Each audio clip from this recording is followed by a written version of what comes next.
ونسلم على رسوله الكريم أما بعد أعوذ بالله من الشيطان الرجيم بسم الله الرحمن الرحيم يا أيها النبي إنا أرسلناك شاهدا ومبشرا ونذيرا وداعيا إلى الله بإذنه وسراجا منيرا صدق الله العظيم وصدق رسوله النبي الكريم إن الله وملائكته يصلون على النبي يا أيها الذين آمنوا صلوا عليه وسلموا تسليما اللهم صل على سيدنا ومولانا محمد معدن الجود والكرم وآلہ وصحبہ وبارک وسلم. سارے حضرات پڑھیے الصلاۃ والسلام علیک یا سیدی یا رسول اللہ وعلی آلک واصحابک یا حبیب اللہ. حمد و صلاۃ کے بعد انتہائی عزت و تکریم کے لائق دوستوں، بزرگوں، بھائیوں، اسٹیج پہ جلوہ فرما حضرات، علماء کرام، مشائخ، سادات، جیسا کہ صاحبزادہ وسیم الحسن صاحب فرما رہے تھے، اس کانفرنس کی غرض و غایت ان کی ان کے احباب کی محنتیں اللہ اپنی بارگاہ میں قبول فرمائے. کوشش تو ہوتی ہے وقت پر پہنچ جایا جائے، لیکن سفر میں بعض اوقات انسان اس ترتیب سے اپنے ارادوں کو پورا نہیں کر سکتا جب تک اللہ تعالیٰ کی مرضی شامل نہ ہو. فجر کی نماز کے فوراً بعد ہی بلکہ 5:45 بجے نماز پڑھ کے ہم نکل لیے تھے کہ موٹر میں بند کر دی. 2-2.5 گھنٹے ہمیں انتظار کرنا پڑا. دھند بہت زیادہ تھی. اس بات کا احساس رہتا ہے کہ انتظار بڑا مشکل کام ہے، یہ بڑا بوجھ بنتا ہے. طبیعت پہ ہم سے خود نہیں کیا جاتا تو کسی کو کیوں کروائیں.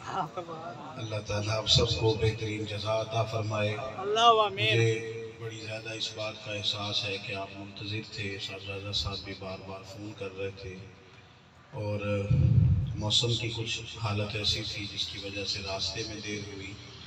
آنے میں ہم نے سستی نہیں کی. امید ہے کہ آپ درگزر کریں گے. اصلاح معاشرہ کانفرنس ہماری اس بزم نور کا عنوان ہے. اصلاح اس وقت ہوتی ہے جب کوئی بندہ نظریاتی ہو جاتا ہے. جو لوگ نظریاتی نہیں ہوتے وہ ہواؤں کے رخ پہ ہوتے ہیں. جس طرف زمانے کا رخ ہوتا ہے وہ بھی ادھر ہو جاتے ہیں. جس طرف ساری دنیا چل رہی ہوتی ہے وہ بھی ادھر چلے جاتے ہیں. اللہ تعالیٰ نے ہمارے نبی پاک صلی اللہ تعالیٰ علیہ وسلم کی جو شانیں بیان کی ہیں ان میں سے ایک شان یہ بیان کی ہے کہ وَدَاعِيًا إِلَى اللَّهِ بِإِذْنِهِ وَسِرَاجًا مُنِيرًا.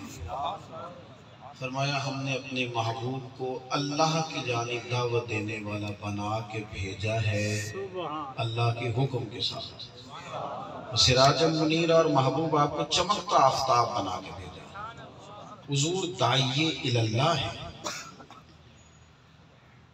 نبی پاک علیہ السلام نے لوگوں کو اللہ کی جانب بلایا. حضور نے انہیں ایک سوچ دی، انہیں ایک نظریہ دیا. عرب کے لوگ جو تھے وہ مختلف قسم کی اوہام پرستیوں کا شکار تھے. جو لوگ دین ابراہیمی کو ماننے کے دعوے دار بھی تھے وہ بھی ان سارے نیک اعمال میں اتنا بگاڑ پیدا کر چکے تھے کہ کسی چیز کی بھی اصل صورت باقی نہیں تھی. قربانی کرتے تھے تو اس کا خون کعبے کی دیواروں سے مل دیتے. طواف کرتے بیت اللہ شریف کا تو سارے کپڑے اتار کے کرتے. وہ احرام باندھ لیتے حج عمرے کا تو وہ قرآن مجید بتاتا ہے کہ دروازوں سے داخل ہی نہیں ہوتے تھے. مختلف اوہام پرستیاں، ذہنی انتشار، یہ آج بھی ہمیں دیکھنے کو ملتا ہے. ہم بعض اوقات اپنا مدعا اور اپنا منشور اس طرح سے بیان کر رہے ہوتے ہیں کہ بہت سارے لوگوں کی نفی ہو رہی ہوتی ہے. اس سے کیا ہوتا ہے کہ ذہنوں میں لوگوں کے چیزیں ڈبل مائنڈڈ ہو جاتی ہیں کہ پتہ نہیں وہ ٹھیک ہے کہ پتہ نہیں یہ ٹھیک ہے. مشاجرات صحابہ آج نہیں ہوئے، 14 صدیاں بیت گئی، لیکن لوگ ان چیزوں کو صرف اس لیے ڈسکس کرتے ہیں کسی طریقے سے لوگوں کو منتشر کیا جائے۔ یہ جو ہمارا مذہبی اسٹیج ہوتا ہے، یہاں سے لوگوں کو یقین ملنا چاہیے، تیقن ملنا چاہیے، توکل ملنا چاہیے، اللہ کی ذات پہ بھروسہ بڑھنا چاہیے۔ یہاں سے اس طرح کا ماحول دیا جاتا ہے بعض اوقات، کیونکہ مقصود بات سمجھانے سے زیادہ داد لینا ہوتا ہے، اللہ ماشاءاللہ۔ تو وہ جب کوئی آدمی بازو چڑھا کے کہتا ہے نا آج میں نے بتانا ہے صحابہ کی شان کیا ہے، تو لوگوں کو شک پڑتا ہے شاید کوئی صحابہ کا بے ادب بیٹھا ہوا ہے۔ جب کوئی آدمی بڑا زور دے کے کہتا ہے نا میں آج اہل بیت کی عظمت بیان کروں گا، تو لوگ پریشان ہو جاتے ہیں کہ ڈھونڈو تو صحیح بڑا بے ادب کون سا بیٹھا ہے۔ یہ انتشار تھوڑی دیر کی واہ کے لیے ان چیزوں کو اچھالنے کی ضرورت نہیں ہوتی۔ لوگوں نے خانقاہوں سے، آستانوں سے، یہ جو عقیدہ توحید ہے یہ صوفیاء کا مضمون ہے۔ صوفیاء کہتے ہیں ہمارا مقصود کوئی نہیں سوائے رب رسول کے۔ یہ مقصود، یہ عنوان اہل اللہ کا تھا۔ اللہ والوں کے پاس لوگ جاتے تھے، ادھر دیکھو میری طرف، اللہ والوں کے پاس لوگ جاتے تھے تو اللہ والے انہیں سب سے کاٹ کر رب رسول سے جوڑ دیتے تھے۔ ہمارے ہاں عجیب ماحول بنا ہے، کہتے میں کیا تھا دعا کرانے کہ میرے یہاں اولاد نہیں ہے تو پھر سب دعا کرتے ہیں۔ یہ تو اصل ڈیوٹی نہیں ان کی، دعا وہ کریں گے لیکن ان کی اصل ڈیوٹی یہ نہیں ہے۔ میں حضرت کے پاس گیا تھا، میرا کاروبار نہیں چلتا تو کوئی دعا کر دے کام چل جائے، وہ کریں گے دعا، آپ کو وظیفہ بھی بتائیں گے، لیکن ان کی اصل ڈیوٹی یہ نہیں ہے۔ آپ میری بات پر غور کیجئے گا، اللہ والوں کی اصل ڈیوٹی یہ ہے کہ اگر کوئی الجھا ہوا بندہ آتا ہے نا کہ میں بے اولاد ہوں، میرا کاروبار نہیں، میں بیمار ہوں، میں پریشانیوں میں ہوں، تو وہ اسے کوئی شک میں نہیں ڈال دیں گے کہ تجھے لگتا ہے کسی نے کچھ کر دیا۔ وہ اسے مزید نہیں پریشان کریں گے، مزید نہیں الجھائیں گے، بلکہ رب کے بندوں کا تو یہ طریقہ ہوتا ہے کہ اللہ تعالیٰ کا بندہ، یہ میری بات آپ نے یاد رکھنی ہے، صوفیاء کی اصل ڈیوٹی، آپ تمام تصوف کی کتب پڑھ لیں، تمام، ان کی اصل ڈیوٹی یہ ہے کہ جب کوئی بندہ پریشان حال آئے کہ بے اولاد بھی ہوں، مجبور بھی ہوں، تنگ دست بھی ہوں، بیمار بھی ہوں، تو وہ پتہ اسے کیا سبق دیتے ہیں؟ وہ اسے کہتے ہیں تو اس حال میں راضی کیوں نہیں رہتا جس حال میں رب کریم نے تجھے رکھا ہے؟ مقام تسلیم و رضا کا سبق پڑھاتے ہیں اللہ والے۔ وہ کہتے ہیں جس حال میں رب رکھے، جس حال میں، وہ ایک مزاج ہے۔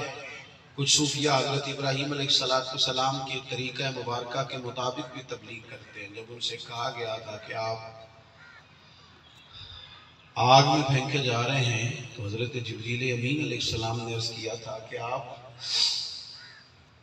میرے لیے کوئی حکم ہو تو بتائیں، تو فرمایا تیرے لیے کچھ نہیں ہے۔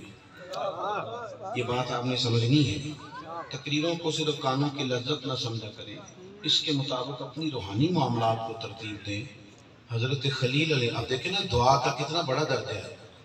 حضور فرماتے ہیں رب سے مانگتے ہو تو اللہ راضی ہوتا ہے، جو نہ مانگے ناراض ہوتا ہے۔ پر ایک اللہ والوں کے نزدیک یہ پہلو بھی ہے دعا کا۔ حضرت جبریل امین علیہ السلام نے عرض کی حضرت ابراہیم خلیل کی بارگاہ میں کہ آپ اللہ کی بارگاہ میں عرض کر لیں، تو حضرت ابراہیم نے پتہ کیا فرمایا؟ فرمانے لگے جبریل یہ بتائیے رب کو پتہ ہے نا خلیل کس حال میں؟ سبحان اللہ، پتہ ہے نا اللہ کو؟ تو کہا ہاں، مالک کو پتہ تو سارا ہے، سب جانتا ہے، علیم بذات الصدور ہے۔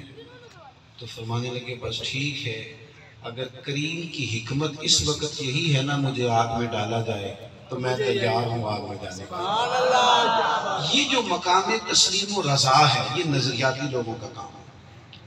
جب تک ہم اپنے عقیدہ توحید و رسالت پر پکے نہیں ہوتے، جب بندے کا عقیدہ توحید و رسالت پکا ہوتا ہے نا، ایمان مضبوط ہوتا ہے، اسے یقین کی دولت ملتی ہے۔ میں بڑے بڑے پڑھے لکھے لوگوں کو میں نے دیکھا، اتنی بڑی ڈگریاں ان کے پاس ہیں، مقصد حیات ہی کوئی نہیں، کوئی پتہ ہی نہیں کدھر جانا ہے، سویرے کوئی بات کرتے ہیں دوپہر کو کوئی اور کرنے لگ جاتے ہیں۔ آپ یقین کریں، ناراض نہ ہوئیے گا، بعض پڑھے لکھے لوگوں سے میں نے بعض ان پڑھ بندوں کو دیکھا، انگوٹھا چھاپ ہے، پر جو کہہ رہے ہیں اس پہ ڈٹے ہوئے ہیں۔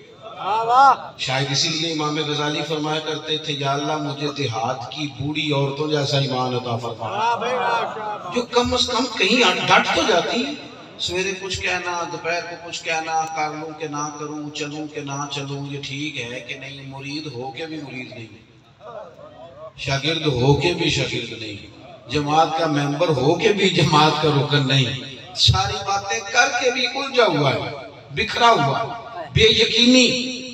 اقبال کہنے لگے سن اے تہذیب حاضر کی گرفتار، سن اے تہذیب حاضر کی گرفتار، غلامی سے بدتر ہے تیری بے یقینی۔ یہ جو تو بے یقین ہے نا، یہ تیری غلاموں سے بری زندگی ہے۔ حضور تو داعیہ اللہ ہے، تیقن کی دولت حضور نے دی۔ صحابہ کو نبی پاک علیہ السلام نے یہ بات ان کے ذہنوں میں اتار دی کہ زندگی عارضی ہے، تمہیں جنت ملے گی بعد میں۔ اور ان کو نا محبوب کی بات پر اتنا یقین کامل تھا کہ انہیں جنت اپنی آنکھوں سے نظر آنی شروع ہو گئی۔ آپ میدان احد میں دیکھیے حضرت انس بن نضر رضی اللہ تعالیٰ عنہ صحابہ سے کہہ رہے تھے ادھر آؤ ادھر آؤ، مجھے تو احد کے میدان سے جنت کی خوشبو آنی بھی شروع ہو گئی ہے۔ جب تک یقین کا، مسلمان کا سب سے بڑا مسئلہ کیا ہے؟ یقین کی کمزوری ہے۔ یہ سمجھنے لگا ہے کہ روزی شاید گاہک دیتا ہے، اگر اس کا خیال ہوتا نا رب دیتا ہے اور یقین ہوتا تو پھر یہ گاہکوں کے آنے پر دکان کھلی نہ رکھتا بلکہ نماز کے وقت بند کر دیتا۔ اگر اسے یہ یقین ہوتا نا رازق اللہ ہے تو ایک منٹ کے لیے بھی کبھی ناجائز لقمہ قریب نہ آتا۔ اگر اسے طے ہو جاتا نا عزت رب کریم دیتا ہے، کوئی سازش نہ کرتا، کوئی شارٹ رستہ نہ اختیار کرتا جعلی عزت تلاش کرنے کا۔ اگر اسے خبر ہوتی نا میری ذمہ داریاں کیا ہیں تو یہ کبھی کسی بندے سے ڈر کے سہم کر اپنی رائے کو تبدیل نہ کرتا۔ اگر ہم زندگی میں اللہ پر بھروسہ کرنا شروع کریں، یہ حدیث پاک بڑی سادی ہے پر آپ نے یاد رکھنی ہے۔ یہ پرندے ماشاءاللہ بڑے خوبصورت یہاں بھی دکھائی دے رہے ہیں، میری طرف دیکھیے گا۔ پرندے صبح گھر سے نکلتے ہیں رزق کی تلاش میں، انہیں پتہ ہوتا ہے کس دفتر میں جانا ہے، کس فیکٹری میں کام کرنا ہے، کہاں تجارت کرنا ہے، ان کی طے ہوتی ہے نوکری۔ حضور نے کیا فرمایا؟ اللہ کے پیارے محبوب علیہ السلام فرمانے لگے تم رب پہ بھروسہ کر کے صبح گھر سے نکل جانا، جو رب پرندوں کو پیٹ بھر کے روزی دیتا ہے تمہیں بھی عطا فرمائے۔ تھوڑی سی نا یہ کچی پکی باتوں سے زندگی کو باہر نکالیں، کوئی مضبوط آساب کی بات کریں اور کوئی یقین کامل کی بات کریں، الجھی ٹھہری کچی پکی باتیں، مضبوط بات پکی۔ حضور نے صحابہ کے سامنے جب وہ باتیں رکھی نا، جب انہیں انشراح صدر ہو گیا کہ بل تؤثرون الحیات الدنیا والآخرۃ خیر وابقیٰ، انہیں سمجھ آ گئی کہ اگرچہ لوگ دنیا کو ترجیح دیتے ہیں پر بہتر آخرت ہی ہے، باقی رہنے والی آخرت ہی ہے۔ جب انہیں یہ طے ہو گیا نا، بخاری میں حدیث ہے، آپ نے اسے یاد رکھنا، مرگی کی مریض ہے خاتون، حضور کی بارگاہ میں آئی ہے، عرض گزار ہے یا رسول اللہ بڑی تکلیف میں ہوں۔ مرگی کا مرض بڑا تکلیف دے ہوتا ہے، کوئی پتہ نہیں ہوتا کب تکلیف ہو جائے، اور انسان کے پورے جسم کو اور اعصاب کو بھی کنٹرول کرتا ہے، بندہ بے ہوش ہو جاتا ہے، ہوش ہی نہیں کھانا۔ پھر خاتون ہو تو اللہ ماشاءاللہ عورتوں میں صبر بھی ذرا کم ہوتا ہے۔ اس نے کہا حضور بڑی تکلیف میں ہو، میرے لیے دعا کریں۔ حضور سب کے لیے دعا کرتے۔ صحیح حدیث میں ہمیں ملتا ہے کہ پنڈلی ٹوٹ گئی حضرت عبداللہ کی تو حضور نے لعاب دہن لگایا تو اللہ نے شفا عطا کر دی۔ حضرت مولا علی شیر خدا کی دکھتی ہوئی آنکھوں پر حضور نے اپنا لعاب دہن رکھا تو اللہ تعالیٰ نے شفا عطا کر دی۔ حضور کے وجود اطہر کو تو اللہ نے شفا والا بنایا، اور صحیح حدیث میں موجود ہے کہ نبی پاک کا جبہ امہات المومنین کے پاس موجود تھا، تو کوئی بیمار آتا تھا تو ذرا بھگو دیتی تھی تو اس سے بھی اللہ شفا عطا فرماتا۔ اس خاتون نے کہا یا رسول اللہ میں مرگی کی مریضہ ہوں، میرے لیے دعا کریں اللہ شفا دے دے۔ تو آج بھی حضور دعا کرتے، شفا ہو جاتی، پر ایک نظریہ سمجھایا حضور نے۔ اللہ کے محبوب فرمانے لگے اگر تو کہے دعا کرتا ہوں اللہ شفا دے دے، اور اگر تو کرے نا صبر، ادھر دیکھو سبحان میری اللہ سبحان اللہ. معنی کیا ہے نا؟ اس کا معنی یہ ہے کہ اگر تو مرغی کے ساتھ ہی گزارا کرے، میں نے کہا کچھ نظریاتی بنے، کچھ دکھوں کے ساتھ جینا یہ سیکھے، نہ سیکھیں کچھ غریبیوں کے ساتھ وقت گزارنا سیکھے۔ سیکھیں اقبال کے بیٹے نے خط لکھ کے کہا تھا کہ آپ پردیش میں ہیں، مجھے کچھ پیسوں کی ضرورت ہے تو ادھار لے لوں، تو جواب میں اقبال نے نظم لکھی، کہا دیار عشق میں اپنا مقام پیدا کر، کیا بات ہے نیا زمانہ نئے صبح و شام پیدا کر، میرا طریق امیری نہیں فقیری ہے، تیری ہے خودی نہ بیچ غریبی میں نام پیدا کر۔ سبحان اللہ. کبھی نہ کسی امیر کی گاڑی کے پیچھے بھاگیں، بے شک نہ کبھی نہ کسی کا مہنگا گھر دیکھ کے پریشان ہو، قطن نہیں، کبھی کسی شخص کے پیسوں پر اپنے دل کو نہ للچائیں، کمزور ہو جائیں گے۔ ہاں بے شک اللہ نے جو دیا ہے اس پر راضی رہنا سیکھیں، ذہن کی، دل کی، روح کی اصلاح ہو جائے گی۔ اس خاتون سے حضور نے فرمایا اگر تو کہے تو میں دعا کرتا ہوں، اگر تو صبر کرے ہاں یعنی مرغی کے ساتھ ہی گزارا کرے سویرا کرنا تو پھر میں دعا کروں گا، رب تجھے جنت عطا کرے گا۔ سبحان اللہ چلیں 2 منٹ کے لیے رکیے گا۔ اگر ہمارے گھٹنے میں درد ہو، پیر صاحب ہمیں کہیں کہ بتاؤ جی شفا کی دعا کے جنت کی، تو ہمارا کیا جواب ہے؟ اے تسی گوڈے کا کچھ آئی کرو، بخشن تو پھر آپ سے دوسری بھی کراتے ہیں۔ ہاں یہ جو مزاج میں جلد بازی ہے نا، یہ جو صرف ظاہری نقد اور کیش کا ماحول ہے، یہ بڑی انسان کو کمزور کرتا ہے نظریاتی طور پر۔ نظریاتی طور پر حضور نے فرمایا اگر تو مرغی کے ساتھ ہی گزارا کرے تو دعا کروں گا اللہ تجھے جنت دے گا۔ صحابہ فرماتے ہیں 1 منٹ نہیں لگایا پورا سوچنے پر اس خاتون نے، 1 منٹ بھی، فوراً بولی، ٹھیک ہے عرض کی حضور گویا اپنے لفظوں میں کہہ رہی ہے تھوڑی سی تو زندگی ہے، میں مرغی کے ساتھ ہی گزارا کر لوں گی، آپ دعا کریں رب مجھے جنت عطا کرے، ہو جائے گا گزارا، چل جائے گا کام۔ چل جائے گا یہ نظریاتی لوگوں کا طریقہ ہے، نظریاتی جے سونا میرے دکھ میں چلا جائے راضی تے میں سکھ نو چولے ڈاواں، چلے ڈاؤ ٹھیک ہے اگر اس نے بیمار کیا تو بیماری قبول ہے۔ کرنی وہ ہے کسی کو ہتھکڑی لگی ہوئی تھی نا محبوب کے نام کی، تو کسی نے پوچھا ہتھکڑی، یہ کہنے لگا نہیں گہنا ہے، گہنا کہنا ہے چلتا گہنا زیور کو کہتے ہیں۔ اس نے کہا گہنا ہے، کہنے لگا کون سا گہنا ہے؟ کہنے لگا یہ سانو قید سجن دا گہنا ہے، کیا یہ سانو قید سجن دا گہنا ہے، وہ جنج رکھے ایسا اونج رہنا ہے۔ سہنا ہے نبی کریم صلی اللہ تعالیٰ علیہ وسلم نظریاتی کرتے اپنی امت، مضبوط سوچیں، پکے نظریات۔ جو قوم بیچاری ساری زندگی غربت کا رونا ہی روئے، اس قوم کو یہ بھی تو سمجھنا چاہیے کہ غریبی تو نبی پاک نے اللہ سے مانگ کے لی ہے۔ سبحان اللہ مانگی ہے حضور نے دعا مانگی ہے یا اللہ مجھے ایک وقت کھانا، نعرے آپ نے بڑے لگا لیے جی، میرے آنے پر بھی آپ نے بڑے لگائے، کوئی مولوی بغیر نعرے تو بھی تقریر والے ہوتے ہیں، کیا بات ہے یہ بغیر نعروں کو بھی تو سنے نا۔ اللہ تعالیٰ آپ کو خوش رکھے، اللہ آپ کو جزائے خیر دے۔ آپ کے تو نقیب بڑے اچھے تھے، انہوں نے ماشاءاللہ بھاگ دوڑ نہیں کی، ورنہ میں بڑا کئی دفعہ ڈر جاتا ہوں جب نقیب بھاگ کے ادھر جاتا ہے نا اسٹیج پہ، پھر وہ ادھر آتا ہے کہتا ہے نعرے لگاؤ، تسی فلانا نہیں بولے، آتے ہاتھ نہیں کھڑے ہوئے۔ کیا وہ کئی دفعہ یہ بھی کہتا ہے کہ تگڑے ہو جو میں جملہ دینے لگا، دینے لگا مجھے کئی دفعہ یوں لگتا ہے کہ جیسے بم چلانے لگا ہے، جملہ دے تو نے جو بات کر دی ہے کل، یہ سنجیدہ سا اسٹیج ہوتا ہے اللہ رسول کی بات، بے شک اس میں اتنی ایمرجنسی نافذ کرنے کی کیا ضرورت ہے؟ کیا بات جو بات آپ نے بڑی پریشان ہو کے کی ہے جوشیلے انداز میں، وہ بڑی آسانی سے بھی ہو سکتی تھی، ہو سکتی تھی بڑے کوئی اس میں دشواری کس بات ہے؟ تو نبی کریم علیہ السلام نظریاتی کرتے لوگوں کو، حضور نے اس خاتون کے لیے دعا کر دی یا اللہ اسے جنت عطا کر دے۔ کیا بات اس خاتون نے عرض کیا یا رسول اللہ صلی اللہ تعالیٰ علیہ وسلم جب مجھے مرگی ہوتی ہے تو میرے جسم سے کپڑا اٹھ جاتا ہے، میں عورت ہوں، حیا مانے ہیں، تکلیف محسوس کرتی ہوں۔ اللہ کے محبوب نے دعا کر دی، صحابہ فرماتے ہیں مرگی جتنی بھی ہوتی تھی جسم پر کپڑا موجود رہتا تھا، دیر تک وہ خاتون زندہ رہی، حضرت عثمان غنی کے زمانہ مبارکہ تک۔ باہر سے کوئی آتا تھا تو صحابہ کہتے تھے کہ جنتی عورت کو دیکھ لیں، اس بوڑھی اماں کی زیارت کرو، اسے دنیا میں حضور نے جنت کی بشارت عطا فرمائی۔ تھوڑا نا دکھوں کے بیچ جینا سیکھیں، تھوڑا غریبیوں کے بیچ جینا سیکھیں. ہم رب کے بندے ہیں. ہمارا رب ہمارے بارے میں جو فیصلہ کرتا ہے بڑا ہی کمال کرتا ہے. وہ ہمارے حق میں جو چیزیں. اور پھر دولت یقین.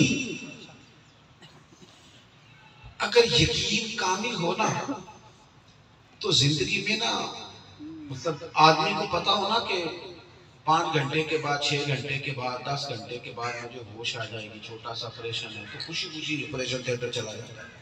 اسے یقین ہوتا ہے نا چھوٹا سا مسئلہ ہے میں نے ٹھیک ہو جانا ہے. لیکن اگر اسے پتا ہونا کہ پتہ نہیں کیا ہوگا وہ بیچارہ وہ پھر بڑی ڈپریشن میں آ جاتا ہے. ہمارے ملک میں اب تو اعداد و شمار پہلے تو 30% کہے جاتے تھے, یہ کووڈ-19 کے بعد یہ تقریباً 60% پہ چلے گئے. اتنے مریض ڈپریشن کے, ٹینشن, نفسیات کے. لوگ لڑ رہے ہوتے ہیں نا آپ سے, یہ آپ کیا سمجھتے ہیں کہ بلا وجہ لڑ پڑتے ہیں, بڑے پریشان ہوتے ہیں. اس لیے لوگوں کو معاف کیا کریں. وہ ہم سفر کرتے رہتے ہیں نا تو کئی دفعہ کو بندہ گاڑی بھی غلط کاٹ جاتا ہے اور تنقید بھی کر جاتا ہے. غلط کراس بھی اس نے کیا ہے اور تنقید بھی کر رہا ہے, کہتا ہے نہیں چلانی ہوگی تو سیکھ لو کسی کو. وہ تنقید بھی کر گیا ہے. تو ڈرائیور کئی دفعہ پریشان ہوتے ہیں تو میں کہتا ہوں آپ کیوں ٹینشن لیتے ہیں, ہو سکتا ہے بیچارہ گھر میں پریشان ہو. انسان پر بڑی ساری آزمائشیں ہوتی ہیں. چلو ہم نہیں اس سے تلخ ہوتے. کئی دفعہ انسان پر بڑی گہری کچھ ضروری ہے جو آج آپ سے سلام لینے بھول گیا ہے, اس میں تکبر ہی ہے, وہ پریشان بھی تو ہو سکتا ہے. تھوڑا سا نا اپنی زندگی میں لہجوں میں اٹھنے بیٹھنے میں تھوڑی شائستگی پیدا کی جائے.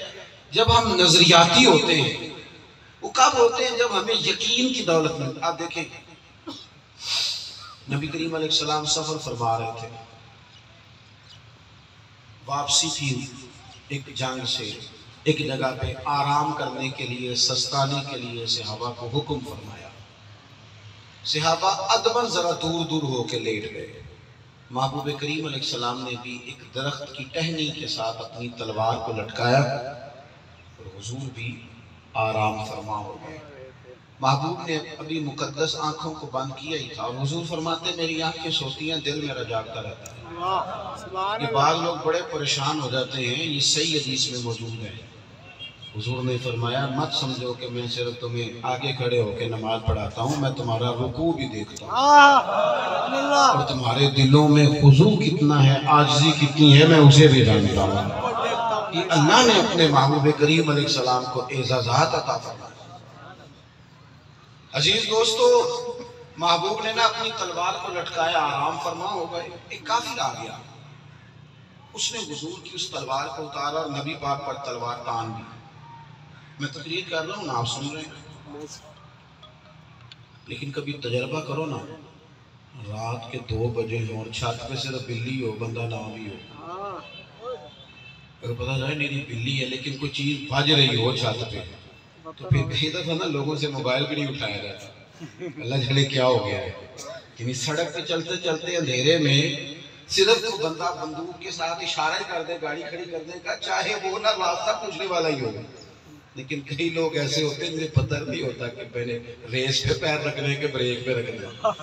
یہ کیفیات ہیں جس میں مسلمان اور غیر مسلم اس کا نا اندازہ ہوتا ہے کہ اب یہ اگر نظریاتی بندہ ہے. لیکن نا ایک بندے کی رپورٹس دیکھ کے ڈاکٹر نے کہا ہے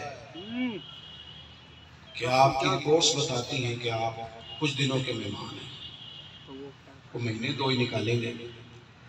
تو کچھ لوگ اتنی ٹینشن لیتے ہیں کہ وہ 2-4 دن بھی نہیں نکالتے. اور کچھ نظریاتی ہوتے ہیں, کسی کے ماننے والے ہوتے ہیں, وہ کہتے ہیں میں کوئی لوارث تو نہیں ہوں. ڈاکٹر نے کہا آپ کی رپورٹس کہہ رہی ہیں کہ آپ کچھ دنوں کے مہمان ہیں. تو کہنے لگے ڈاکٹر صاحب آپ اپنے علم کے مطابق بات کر رہے ہیں, وہ جو میرا رب چاہے گا. یہ نظریاتی لوگ ہیں جو زندگی میں کچھ کر جاتے ہیں. نبی کریم علیہ السلام پر اس شخص نے تلوار تان لی, یعنی اچانک کو بندہ کے بندوق دکھائے تو حالت کیا ہوتی ہے یہ سمجھنا ہے ہمیں. اس نے تلوار تان دی. محبوب نے آنکھیں کھولی, تلوار اس کے ہاتھ میں ہے, دور دور تک کوئی شخص موجود نہیں ہے. تو محبوب آرام فرمائے, اور سامنے کسی نے ہتھیار کر دیا ہے. یہ بات آپ سمجھیے گا, اس کو اپنے اوپر طاری کیجیے گا. کہنے لگا اب بتائیے بھلا آپ کو مجھ سے کون بچائے؟ تو حضور کسی ایمرجنسی میں ادھر ادھر نہیں دیکھا کریں، ہاں کیا بات، کسی پریشانی کا اظہار نہیں کیا، بلکہ اطمینان سے لیٹے اور لیٹے لیٹے ہی مسکرا کے. یہ وہ دعوت ہے وداعیا الی اللہ جو ہمیں حضور سکھاتے ہیں. وہی لیٹے لیٹے ہی مسکرا کے محبوب فرمانے لگے مجھے میرا اللہ بچائے گا، مجھے میرا مصطفیٰ ہے، میں لوگوں سے آپ کی حفاظت کروں گا تو مجھے میرا. آپ کو میری بات کی سمجھ آ رہی ہے؟ مجھے میرا. یہ مت سمجھ لوگوں کو یہ نہ کہا کرو میرے تعلقات بڑھے ہیں، یہ نہ کہا کرو میرے پاس پیسے بڑھے ہیں، یہ نہ کہا کرو میں ابھی فون کرتا ہوں. پر یہ دیکھو اللہ رسول ہمارے ساتھ ہیں کہ نہیں؟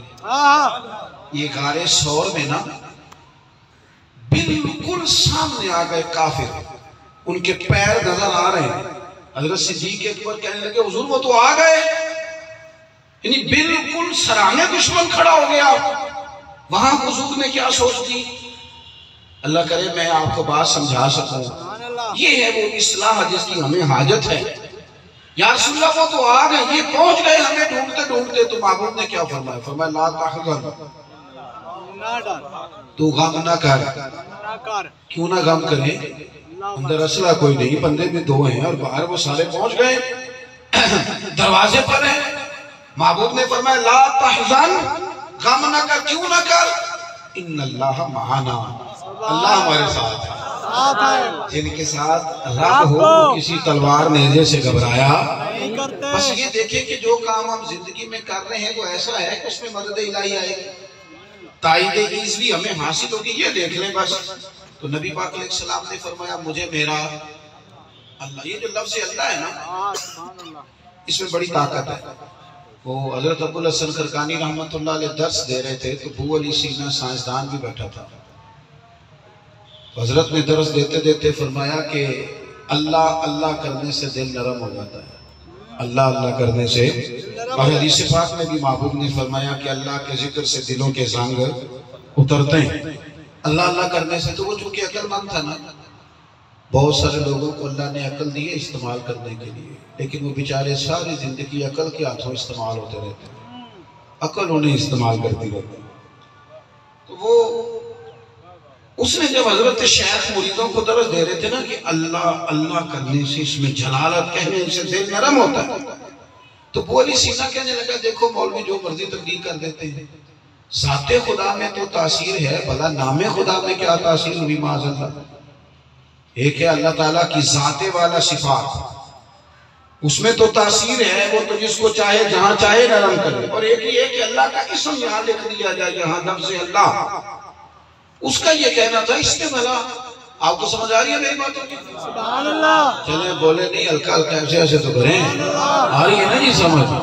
وہ کہنے لگا جناب ذات خدا میں تو تاثیر ہے پر نام خدا میں تاثیر. دیکھو مریدوں کو کن چکروں میں ڈالا ہوا پیروں نے. جب اس نے یہ کہا نا تو حضرت ابو علی سینا پتہ کیا فرمانے لگے؟ ادھر دیکھنا، عقل مند آدمی تھا نا تو عقلی دلیل دی.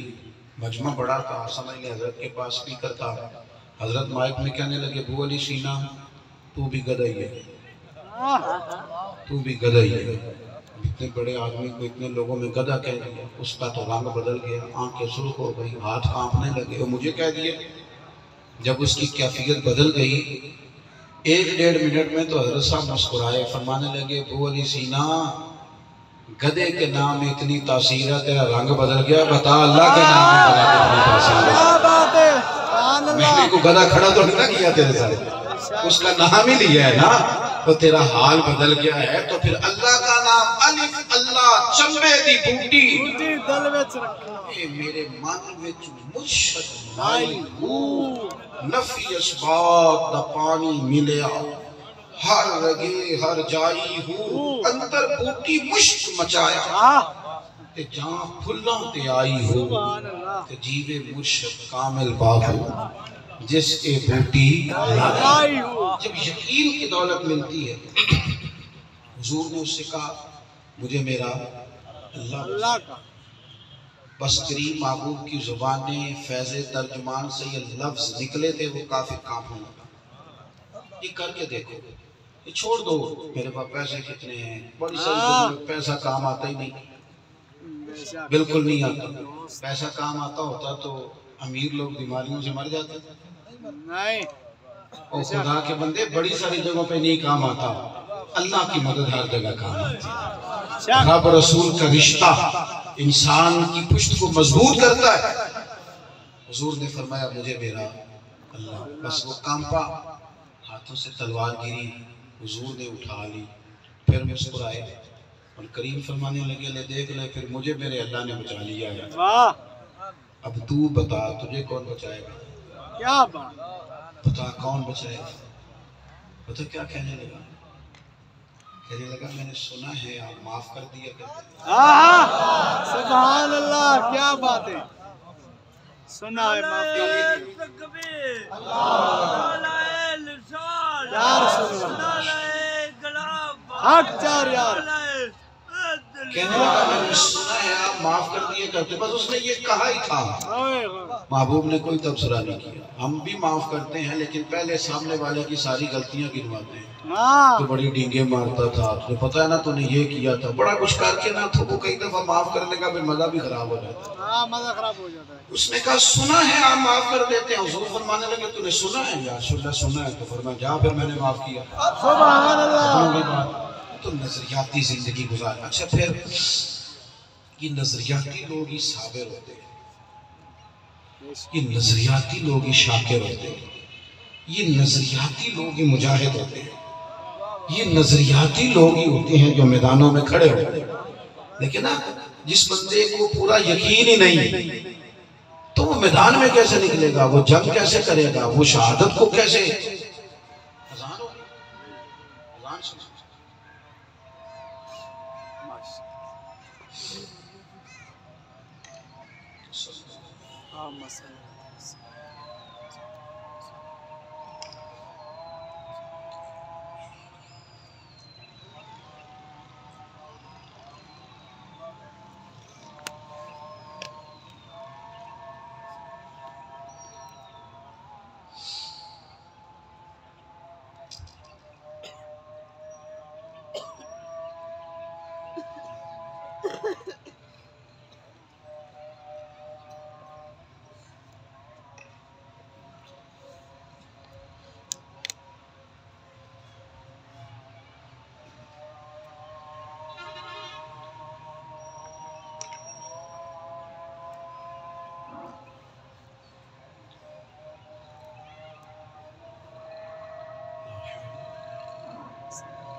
زیادہ اذانیں ہو رہی ہوں تو ایک کا ہی جواب دینا ضروری ہوتا ہے۔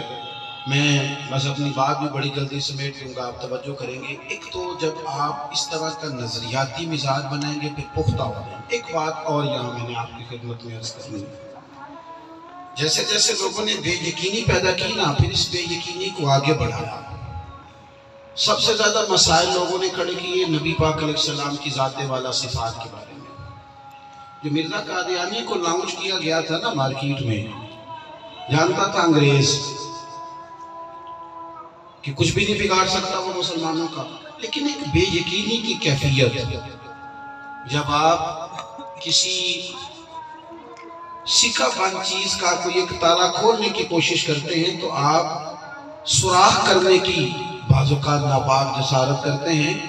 اس نے پورے دین پر حملہ نہیں کیا، اس ایک بات کی وجہ سے اس نے پورے دین کو مشکوک کرنا چاہا۔ اس نے کہا کہ میں بھی نبی ہوں، کبھی ذلی، کبھی بروزی، کبھی کچھ کبھی کچھ۔ یہ سازشیں کی جاتی ہیں امت مسلمہ کے خلاف، سازشیں کہ ذرا تھوڑا سا نا کوئی ایسی بات چھیڑ دو جس سے اگر پوری طرح بگڑ بھی سکتے تو الجھ ضرور جائیں گے۔ آپ حیران ہوں گے کہ اللہ تعالیٰ نے ہمارے علماء کو وہ فضیلت عطا فرمائی ہے کہ اس ایک بات اس نے کی اور پوری انگریز کی مشینری اس کے پاس تھی، لیکن اللہ تعالیٰ بندے بھیجتا ہے۔ اللہ نے حضرت مفتی غلام دستگیر قصوری جیسے لوگ سب سے پہلا فتویٰ انہوں نے دیا مرزا کے خلاف، سب سے پہلے اعلیٰ حضرت فاضل بریلوی نے کتابیں لکھی، اور پھر حضرت پیر میر علی شاہ صاحب گولڑوی رحمۃ اللہ علیہ تو چلے گئے تھے پکے مدینہ منورہ رہنے، کہتے مجھے تو کریم کی زیارت ہوئی، میں تو یہاں گیا ہے اور وہاں مرزا لوگوں کا ایمان خراب کر رہا ہے، وہاں سے تشریف لائے، کوششیں کی، اس ایک جگہ لوگوں کو ہمارے ہاں نا لوگ بڑی جلدی پر، یہ میلاد شریف کے موقع پر مجھے ایک صاحب کہنے لگے اتنا آپ خرچ کرتے ہیں میلاد میں لوگوں کو کیا دیا ہے، یہ بھی ذرا جلدی کرتے ہیں لوگ اس طرح کی باتیں کرنے میں، حالانکہ سوچتے نہیں سمجھتے نہیں۔ آپ سیرت النبی ایک ٹائٹل ہے، درس قرآن ایک ٹائٹل ہے، محفل میلاد ایک ٹائٹل ہے، آپ کی توجہ میری بات پر ہے؟ سبحان اللہ، آپ کی مہربانی جی، بڑے نے ہون نہ لے کے آئیو، اللہ آپ کو خوش رکھے، پیسے لینے تھوڑے آئے ہیں، آپ میری بات پر غور کریں۔ میں نذرانے کا مخالف بھی نہیں ہوں، نبی پاک نے فرمایا حضرت عمر سے کہ جو خود سے ملے وہ تو اللہ کی طرف سے، بے شک، لیکن پھر وہ اس کی آج کل جو کیفیت ہے وہ گڑبڑ ہے، اگر یہ نوٹوں شوٹوں کا چکر چل جائے پھر آپ کو پتہ ہے اگلی سیٹیں نوٹوں والوں کو مل جاتی ہیں ساری، تو بڑا مشکل ہو جاتا ہے، غریب آدمی سمجھتا ہے یار وہ میلاد دی محفل تے بھی نوٹاں لائی اگے لگے گا، تھوڑا مشکل ہو جاتا ہے، اس لیے تھوڑا سا نا ان سے پرہیز کرنی چاہیے، اللہ سمجھ عطا کرے۔ آپ میری بات پر غور کریں گے، میلاد شریف اوپر لکھا ہے محفل میلاد، کیا ہو رہا ہے محفل میلاد میں؟ سب سے پہلے تلاوت ہوتی ہے، اس کے بعد نعت ہوتی ہے، پھر جلدی جلدی بتاؤ نا، اس کے بعد تو یہ اوپر سے صرف محفل میلاد کا لفظ اتار کے سیرت لکھ دیا جائے تو سارے کام وہاں بھی تو یہی ہوتے ہیں، سبحان اللہ، لیکن عجیب لوگوں کا رٹا ہے کہ وہ محفل میلاد، بھئی آپ جو سیرت کا جلسہ کرتے ہیں تو اس میں کیا کرتے ہیں؟ تلاوت ہوتی ہے، بے شک، نعت ہوتی ہے، پھر اس کے بعد تقریر، آپ کا مسئلہ کیا ہے؟ رٹا لفظ، ایک لفظ سے صرف اختلاف ہے، بے کیا شک، لوگوں نے عجیب و غریب فلسفہ بنایا ہوا ہے، کوئی ہے بات کرنے والی؟ اسی لیے تھوڑا سا تعامل مزاجی کے ساتھ آپ درس قرآن آپ لکھ دیں تو اس میں کیا ہوگا؟ پہلے تلاوت ہوگی کہ نہیں؟ ہوگی، نعت ہوگی، تقریر ہوگی، تے کھانا تے وہی پکانا ہی پہنتا ہے، ہاں، لوگ تھوڑے ہوں یا یادیں ہو، یعنی منگنی کا دن ہو، نکاح کا ہو، ولیمے کا ہو، کھانا تو بہرحال ہے، اور اس کھانے کا بھی مذاق نہ اڑائیں۔ نبی پاک علیہ السلام سے جب پوچھا گیا تھا بہترین مسلمان کون ہوتا ہے تو حضور نے فرمایا جو سلام لینے میں پہل کرے اور کھانا کھلائے، کھانا کھلائے، تو پریشانی کس بات کی ہے؟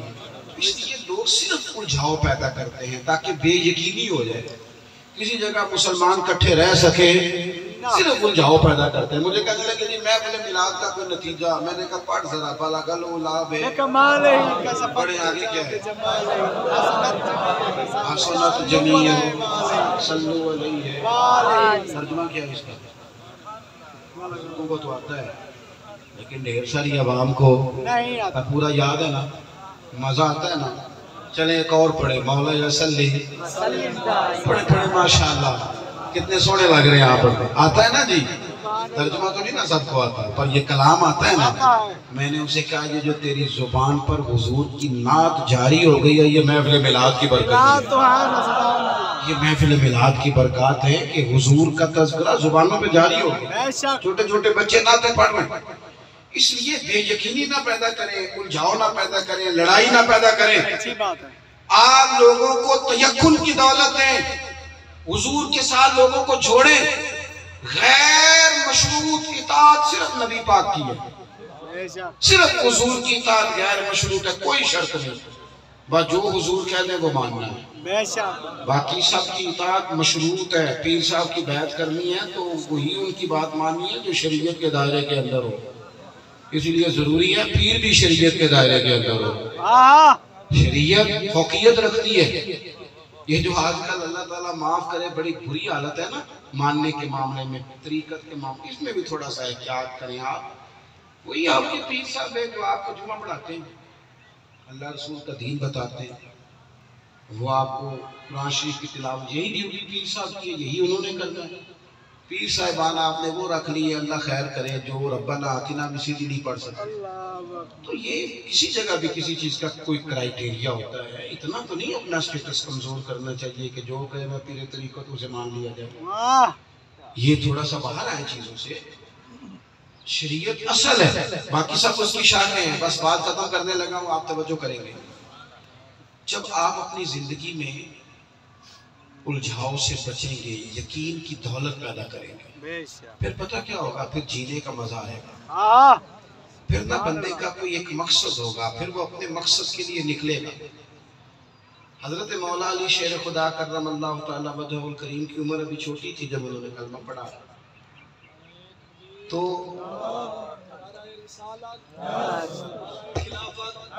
نعرہ حیدری.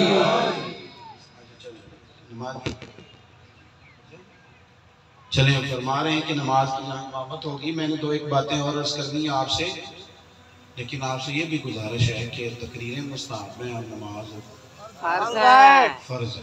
اللہ تعالیٰ آپ کو خوش رکھے.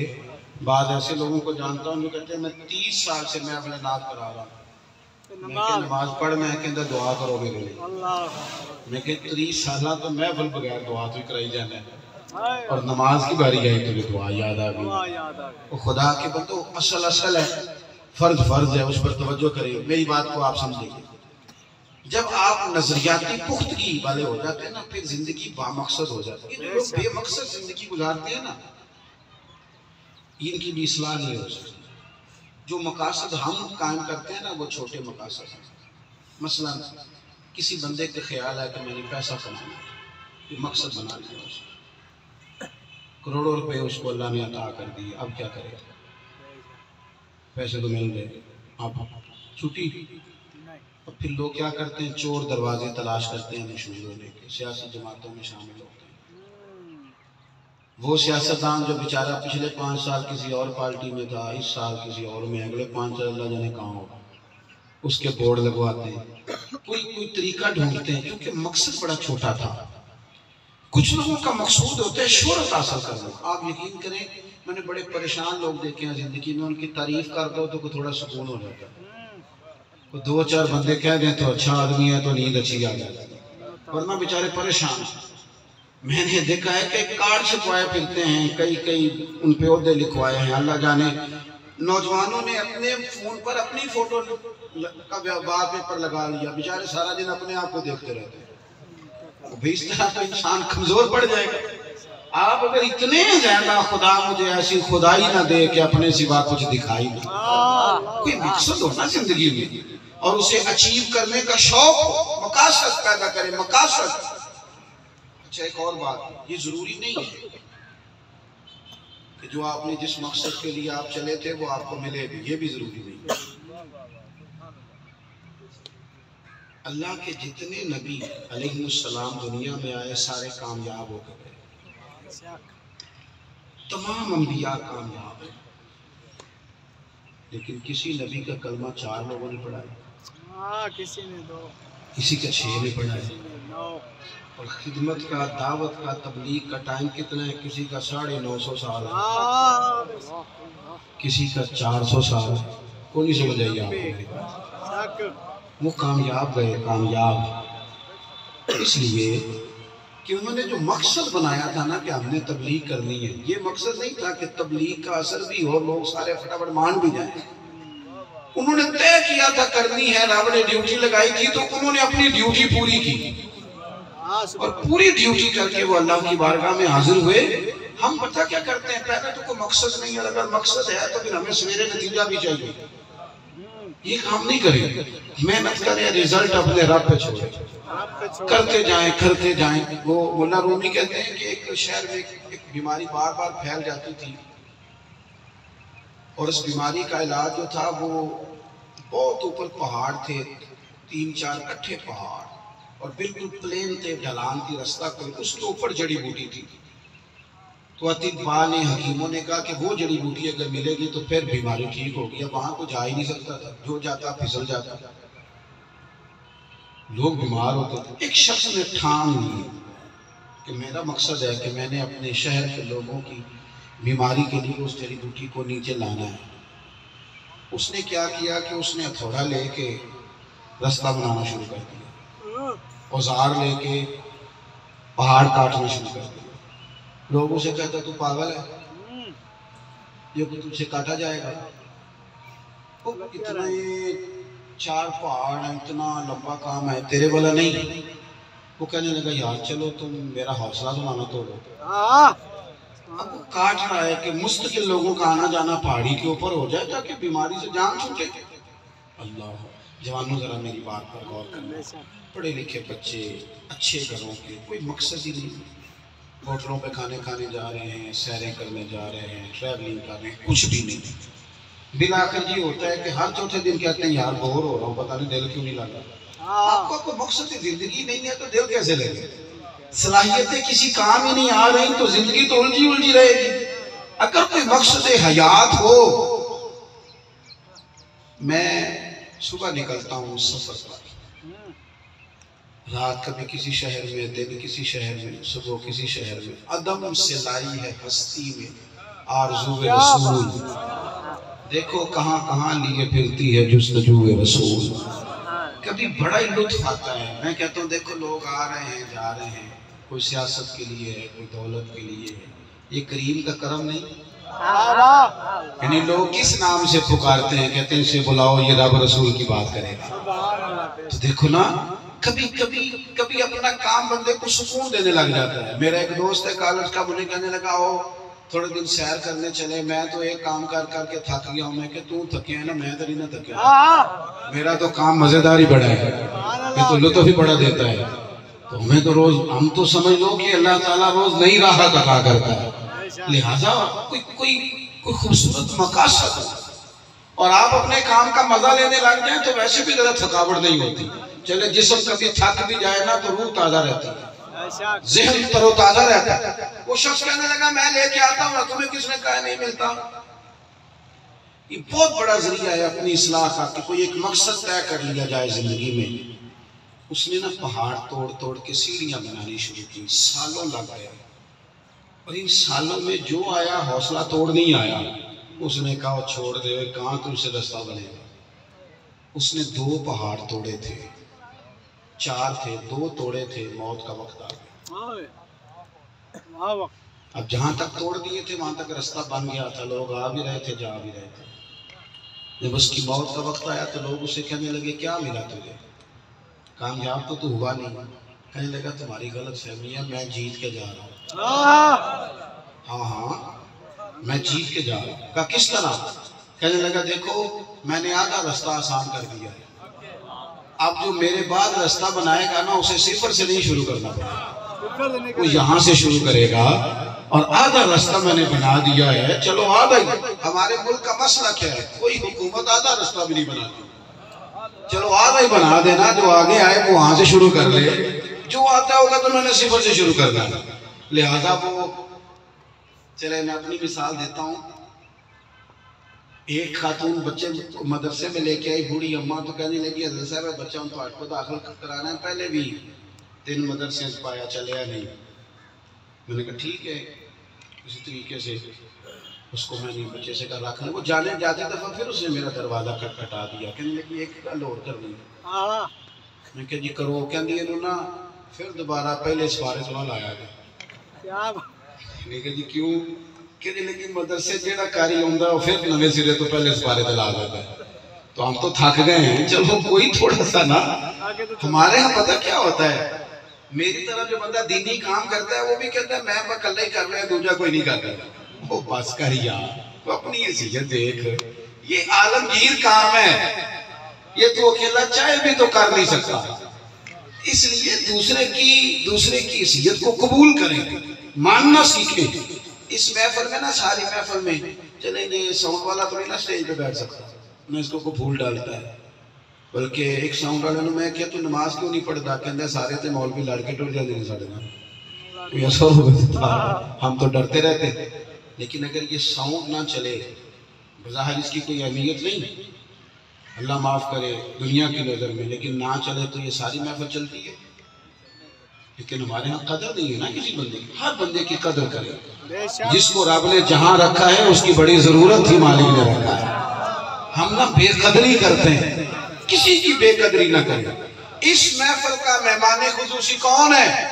اس نے جہاں جھاڑو دیا ہے، دریاں بچھائی، اس بیچارے کی فوٹو نہیں آئے گی لیکن وہ بڑا خوش ہوگا، دیکھا ہماری محفل کامیاب ہو گئی۔ تھوڑا سا نا تھوڑا سا اپنے دل کو کشادہ کریں، کچھ نہ مقصد زندگی ہو، کوئی کام ہو۔ آپ دیکھو نا حضرت بلال رضی اللہ تعالیٰ عنہ ایک دفعہ بھی گورنر نہیں بنے، کوئی ہوتا، انہوں نے طے کیا تھا کہ میں نے محبوب کی مسجد میں جھاڑو دینا ہے، انہوں نے طے کیا تھا میں نے وقت پہ اذان دینی ہے، انہوں نے طے کیا تھا کہ حضور کے مہمانوں کی خدمت کرنی، اور لے سجنا ستوڑ ہی نہیں بھائی۔ اور جب حضور کا وصال ہو گیا تو حضرت صدیق سے کہنے لگے میں جا رہا ہوں ملک شام۔ کیوں؟ کہ غلام فریدہ ہوتے کی وسنا یار نظر نہ آئے۔ حضرت ابوبکر صدیق کہنے لگے یہاں رہ جاؤ۔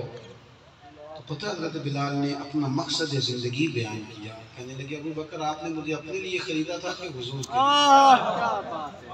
حضرت صدیق اکبر رو پڑے، کہنے لگے بلال حضور کے لیے خریدا تھا۔ کہنے لگے بس کریم نے ظاہری پردہ کیا ہے، اب بلال بھی جائے گا، مقصد پورا ہو گیا نا۔ کچھ مقصد یار ہو، کوئی با مقصد کام کرے، ایک کرنے زندگی میں، لیکن کوئی با مقصد ہو۔ میری بات مکمل ہو گئی، غور کرنا۔ حضرت مولا علی شیر خدا نے نا چھوٹی عمر میں کلمہ پڑھا تھا، جس دن کلمہ پڑھا تھا اس دن کہا تھا یا رسول اللہ میں دین کا مددگار بھی رہوں گا، آپ کا محافظ بھی رہوں گا۔ نبی کریم نے انہیں کہا تھا علی آپ دنیا سے اس وقت جائیں گے جب آپ کی داڑھی خون سے سرخ ہو جائے گی، یعنی آپ کو زخم لگے گا خنجر کا، تلوار کا، میدان میں آپ رہیں گے۔ ایک دفعہ بیمار ہو گئے تھے، بظاہر بڑی نکاہت تھی، تو ایک صحابی نے کہا کہ علی آپ کی حالت دیکھ کے میں پریشان ہوں۔ تو حضرت علی کہنے لگے تو بے فکر ہو جائیے، بیماری میرا کچھ نہیں بگاڑے گا، کیونکہ ساڑھے نبی دی زبان ساڑھے واسطے قرآن۔ حضور نے کہا تھا کہ زخم لگے گا، خون بہے گا، خنجر تلوار نیزے کا زخم ہوگا۔ 63 سال کی عمر مبارک، کوفے کا شہر، وہ ایک وعدہ کیا تھا چھوٹی عمر میں کہ حضور دین کی مدد کرنا، دین پہ رہنا، ایک مقصد بنایا۔ جس دن وہ خنجر لگا نا کوفے میں مولا کائنات کو، تو پتہ انہوں نے کیا کہا تھا؟ کسی بندے کو زخم لگتا ہے تو اپنے بیٹے کو آواز دیتا ہے، کوئی خاص بات کرتا ہے۔ حضرت مولا کائنات کو زخم لگا تو پتہ کیا کہنے لگے؟ کہنے لگے لو بھئی کعبے کے رب کی قسم علی کامیاب ہو گیا ہے۔ وہ زندگی جس مقصد کے لیے رکھی تھی آج اس کے کام لو کامیاب ہو گیا، نتیجہ برآمد ہو گیا۔ ہم نے جس مقصد کے لیے یہ زندگی رکھی تھی وہ مقصد آج ہمیں ایک تو بے یقین زندگی نہ گزارے، مضبوط اعصاب کریں، یقین کامل والی زندگی گزاریں۔ یقین کامل، آپ یقین کریں غریب لوگ جو ہوتے ہیں نا تھوڑے پیسوں پہ گزرے وہ بڑے مزیدار ہوتے ہیں۔ مجھے ایک بندہ پوچھے نا کہ مزیدار روٹی کون کھاتا ہے، تو امیر لوگ نہیں کھاتے، ان کو تو کئی قسم کی پرہیزیں ہوتی ہیں، وہ نہیں کھاتے۔ مزدور بندہ کھاتا ہے مزہ لے کے روٹی، وہ جو سویرے پونے میں باندھ کے لاتا ہے نا، اور وہ سادہ سا وہ 4 پونے کو بھی لگ جاتا ہے سارا، وہ جب کھانا کھاتا ہے تو کیا بات ہوتی ہے۔ اور وہ جب تھوڑے تھوڑے پیسے تھوڑے، میں نے ان لوگوں کو مسجدوں میں چندے دیتے دیکھا ہے جن کے ہاتھوں پہ چھالے ہوتے ہیں، وہ جب 10 روپے لاتے ہیں نا مسجد میں دینے کے لیے تو محسوس ہوتا ہے یقین کامل کی دولت موجود ہے، اپنی حلال کمائی میں سے لائے ہیں رب کی رضا کے۔ ایک تو یقین کامل، دوسرا مقصد حیات، وما خلقت الجن والانس الا لیعبدون۔ یہ 2 باتیں پیدا کریں، اصلاح ہو جائے گا، جینے کا مزہ آئے گا، زندگی میں لطف دوالا ہوگا، بے یقین نہ ہو، بے کیف نہ ہو۔ 3 باتیں آپ سے عرض کرنی ہے۔ ایک تو رات کو سونے سے قبل 2 رکعت نماز اکیلے میں پڑھا کریں، اور موبائل بند کر کے پڑھا کریں، اور کوشش کریں کہ وہ نماز آپ کی اور آپ کے رب کے درمیان نماز ہو۔ اور دوسری گزارش یہ کرنی ہے کہ لمبی دعائیں مانگا کریں، لمبی۔ کچھ دکھ بڑے ذاتی ہوتے ہیں، بندہ کسی سے کہہ نہیں سکتا، بہتر ہے بندہ لمبی دعا مانگے جو کسی سے نہیں کہہ سکتا، رب رسول سے کہہ دے۔ اور تیسری بات عرض کرنی ہے کہ جو لوگ کہتے ہیں بے کیف ہوں، بے سرور ہوں، پتہ نہیں کیا بات ہے، بور ہوں، ان کے لیے گزارش ہے درود و سلام ذرا نا اہتمام سے پڑھا کریں۔ ایسے نہیں 10 منٹ مل گئے کہ تصویر بھی کو میں نے چلا لی، یعنی اہتمام کر کے وضو کر کے خوشبو لگا کے سونا کر کے، اور جن الفاظ جس سیغے کے ساتھ درود پڑھ رہے ہوں اس کا اگر ترجمہ آتا ہو تو پھر تو سونے میں سہاگا ہے۔ یہ 3 کام کریں، آپ محسوس کریں گے کہ دل بڑا ٹھنڈا رہتا ہے، سکون رہتا ہے، میرے ساتھ کچھ غیبی طاقتیں رہتی ہیں۔ اللہ تعالیٰ صاحبزادہ صاحب کا، ان کے احباب کا یہ اہتمام قبول کرے، ہم سب کی اس حاضری کو اللہ قبولیت کا شرف عطا کر کے ہمارے گناہوں کی معافی کا ذریعہ بنائے۔ آخر دعوانا الحمد۔ نماز عصر ادا کی جائے گی، اس کے بعد دعا ہوگی۔